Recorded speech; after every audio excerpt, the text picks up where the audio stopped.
Assalamualaikum warahmatullahi wabarakatuh. Salam sejahtera untuk kita semua. Semoga kita semua diberikan kesehatan oleh Allah Subhanahu wa taala. Baiklah, di sini saya akan menjelaskan materi tentang hukum kepegawaian pemerintah. Sebelumnya mungkin teman-teman udah ada yang tahu apa itu hukum kepegawaian pemerintah. Dan bagi yang belum tahu, saya akan menjelaskan apa itu dasar hukum kepegawaian. Yang pertama yaitu definisi.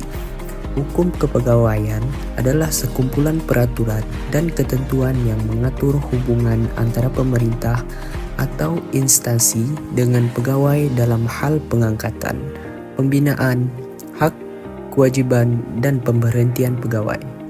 Subjek hukum kepegawaian: pegawai negeri sipil warga negara Indonesia yang memenuhi syarat tertentu diangkat sebagai pegawai aparatur sipil negara secara tetap oleh pejabat pembina kepegawaian untuk menduduki jabatan pemerintahan. Hukum kepegawaian pemerintah juga memiliki maksud dan tujuan. Yang pertama yaitu maksud.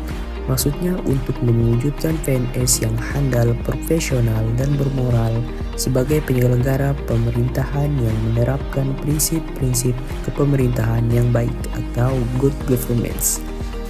Yang kedua yaitu tujuan.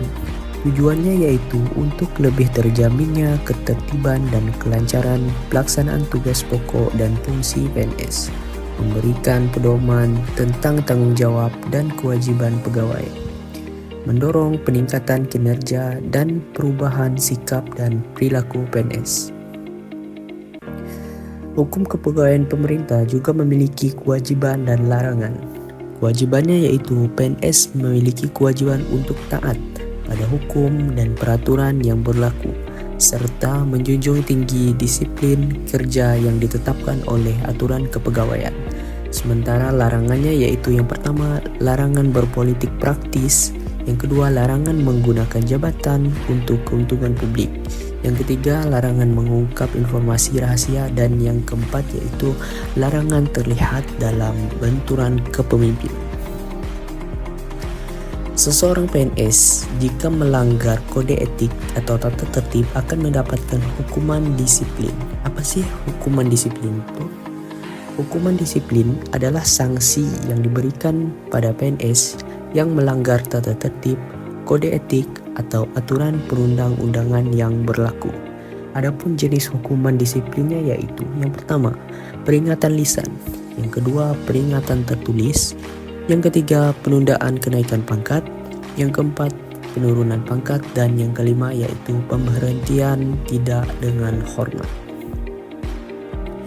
Landasannya yaitu yang pertama, Undang-Undang Nomor 8 Tahun 1974 tentang pokok-pokok kepegawaian sebagaimana telah diubah dengan Undang-Undang Nomor 43 Tahun 1999.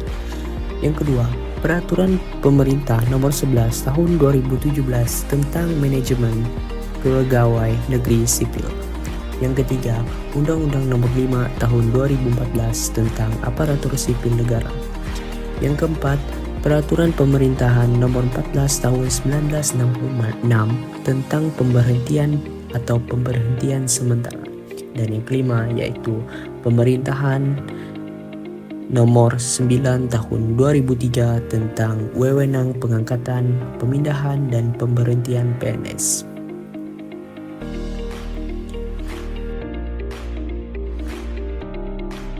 Untuk materi kedua yaitu tentang pengadaan barang dan jasa publik.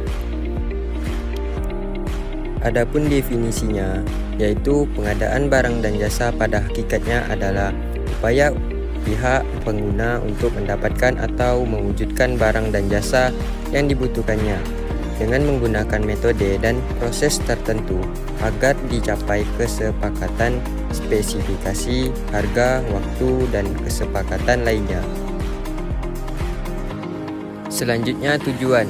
Pengadaan barang dan jasa pemerintahan mempunyai peran penting dalam mensukseskan pembangunan nasional dalam rangka peningkatan pelayanan publik baik pusat maupun daerah.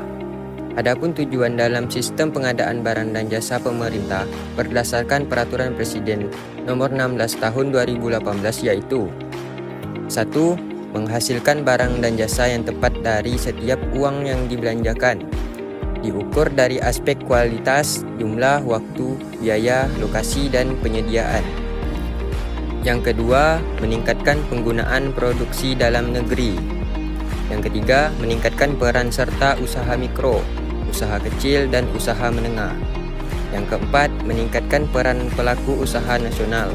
Dan yang kelima, mendukung pelaksanaan penelitian dan pemanfaatan barang dan jasa hasil penelitian. Selanjutnya, tugas pokok bagian pengadaan barang dan jasa. Bagian pengadaan barang dan jasa mempunyai tugas pokok yaitu melaksanakan penyiapan perumusan kebijakan daerah, pengordinasian perumusan kebijakan daerah, pengordinasian pelaksanaan tugas perangkat daerah, pelaksanaan pemantauan dan evaluasi di bidang pengelolaan pengadaan barang dan jasa, pengelolaan layanan pengadaan secara elektronik, pembinaan dan advokasi pengadaan barang dan jasa. Baik, selanjutnya sistem pengadaan barang dan jasa. Kerangka kerja hukum dan peraturan bagi pengadaan barang dan jasa. A. Pengadaan barang dan jasa publik serta hukumnya. B. Kerangka kerja aturan. C. Penggunaan kode manual. Dan D. Manual dan prosedur. Siklus pengadaan barang dan jasa sektor publik. 1. Penetapan peraturan pelaksanaan anggaran. 2. Distribusi anggaran ke masing-masing organisasi atau unit. Ketiga, pembuatan peraturan pengadaan barang dan jasa. Keempat, penentuan program yang membutuhkan pengadaan barang dan jasa. Kelima, analisis anggaran pengadaan. Keenam, pengumuman pengadaan. Ketujuh, proses tendering. Ke-8, pengumuman hasil pengadaan. Ke-9, penandatanganan surat perjanjian kerja. Ke-10, pengerjaan pengadaan. Ke-11, serah terima barang atau jasa. Ke-12, proses kepemilikan serta penggunaan barang dan jasa. Sekian video pembelajaran dari kelompok kami. Terima kasih telah mendengarkan materi yang kami jelaskan. Wassalamualaikum warahmatullahi wabarakatuh.